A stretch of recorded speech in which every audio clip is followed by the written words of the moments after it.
Hello दोस्तों, स्वागत है हमारे चैनल पे यूर करियर पॉइंट पे।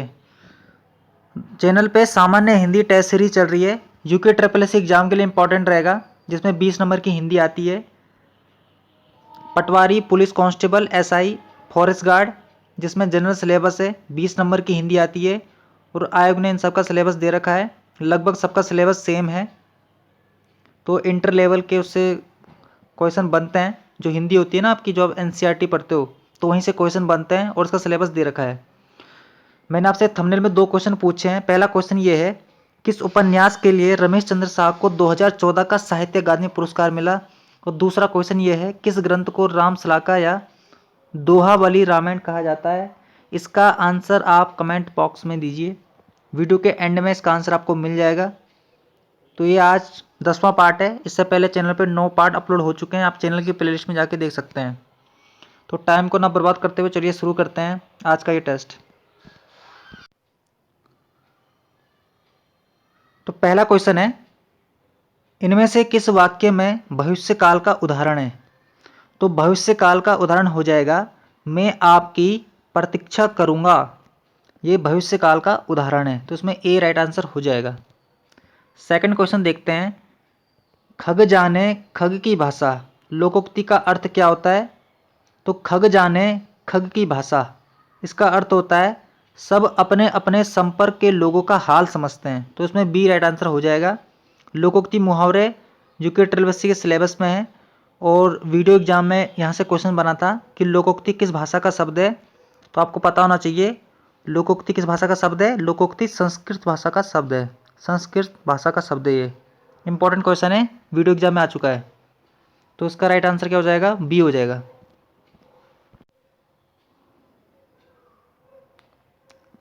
नेक्स्ट क्वेश्चन है, क्षणभंगुर किस प्रकार का विशेषण है। तो क्षणभंगुर ये कौन सा विशेषण का उदाहरण है। ये हो जाएगा कालबोधक विशेषण। क्षणभंगुर क्या है, कालबोधक विशेषण का उदाहरण है। तो इसमें सी राइट आंसर हो जाएगा। परोपकार शब्द में कौन सा उपसर्ग है। तो परोपकार में है पर उपसर्ग। परोपकार में कौन सा उपसर्ग है, पर उपसर्ग है। इसमें बी राइट आंसर हो जाएगा। लिखित का विलोम शब्द क्या होता है। तो लिखित का विलोम होता है मौखिक। इसमें ए राइट आंसर हो जाएगा। लिखित का विलोम मौखिक, लिखित मौखिक, तो इसमें ए राइट आंसर हो जाएगा। इनमें से स्त्रीलिंग शब्द कौन सा है। तो इसमें से स्त्रीलिंग शब्द हो जाएगा व्याख्या। अच्छा व्याख्या की अच्छी व्याख्या, तो इसमें आपको विशेषण लगाना पड़ता है शब्द से पहले। तो इसमें डी राइट आंसर हो जाएगा। इसकी ट्रिक यही होती है, आपको पहले लगाना है विशेषण, जैसे अच्छा संस्मरण, अच्छा वाक्य, अच्छा साहित्य, अच्छा व्याख्या नहीं अच्छी व्याख्या। तो इसमें डी राइट आंसर हो जाएगा व्याख्या, स्त्रीलिंग शब्द है। कीर्तिलता किस भाषा की रचना है। तो कीर्तिलता एक रचना है, तो ये लिखी गई है अपभ्रंश भाषा में। किस भाषा में है, अपभ्रंश भाषा में है। तो इसमें सी राइट आंसर हो जाएगा। अगला क्वेश्चन ये है, मुख्य क्रिया के अर्थ को स्पष्ट करने वाली क्रिया को क्या कहते हैं। तो मुख्य क्रिया के अर्थ को स्पष्ट करने वाली क्रिया को कहते हैं सहायक क्रिया। इंपॉर्टेंट क्वेश्चन है, मुख्य क्रिया के अर्थ को स्पष्ट करने वाली क्रिया को क्या कहते हैं, सहायक क्रिया कहते हैं। तो इसमें डी राइट आंसर हो जाएगा।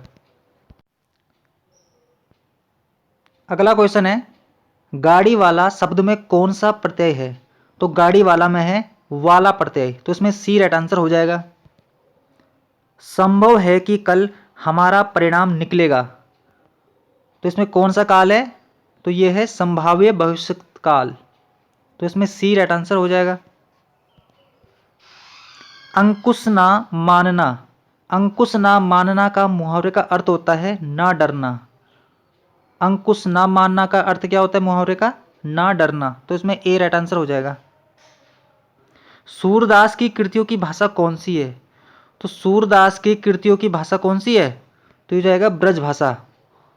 सूरदास ब्रज भाषाओं में अपनी रचनाएं लिखा करते थे, तो इसमें सी राइट आंसर हो जाएगा। और सूरदास भी जनरल सिलेबस में है, तो इंपॉर्टेंट क्वेश्चन है, सिलेक्टेड क्वेश्चन है, यहाँ से क्वेश्चन देखने को मिल सकते हैं, तो इंपॉर्टेंट रहेगा। केंद्रीय हिंदी निदेशालय की पत्रिका का नाम क्या है। तो केंद्रीय हिंदी निदेशालय की पत्रिका का नाम है भाषा। भाषा पत्रिका निकालता है केंद्रीय हिंदी निदेशालय, तो इसमें डी राइट आंसर हो जाएगा। सर्वोपरि का सही संधि विच्छेद कौन सा है? तो सर्वोपरि का संधि विच्छेद होगा सर्वधन ऊपरी, इसमें ए राइट आंसर हो जाएगा। संधि विच्छेद से भी क्वेश्चन बनते हैं, तो सर्वोपरि का संधि विच्छेद क्या होगा? सर्वधन ऊपरी, ए राइट आंसर। अगला क्वेश्चन है डॉक्टर साहब कितनी देर में आएंगे, इसमें कौन सा क्रिया विशेषण है? तो डॉक्टर साहब कितनी देर में आएंगे, तो ये हो जाएगा कालवाचक विशेषण, इसमें काल का बोध करा रहा है, तो इसमें बी राइट आंसर हो जाएगा।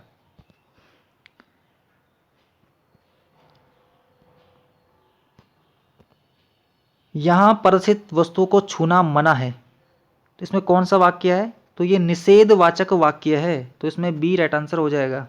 यहां प्रदर्शित वस्तुओं को छूना मना है, निषेधवाचक वाक्य का उदाहरण है ये। मिनट्स का हिंदी में पर्याय क्या होता है? तो मिनट्स को हिंदी में कहते हैं कार्यवृत्त, कार्यवृत्त कहते हैं मिनट्स को हिंदी में, तो इसमें सी राइट आंसर हो जाएगा। सही वर्तनी वाला शब्द कौन सा है? तो इसमें से सही वर्तनी वाला शब्द है, यानी शुद्ध शब्द लिखा है समिति, इसमें सी राइट आंसर हो जाएगा। समिति ऐसा लिखा जाता है, सी इसमें। इनमें से कौन सी भाषा भारतीय संविधान की 8वीं अनुसूची में नहीं है? तो सिंधी है, कन्नड़ है, नेपाली है, तुलु भाषा नहीं है, तो इसमें कौन सा राइट आंसर हो जाएगा? तो इसमें हो जाएगा डी राइट आंसर, तुलु नहीं है 8वीं अनुसूची में, भाषाओं से ही है, ठीक है।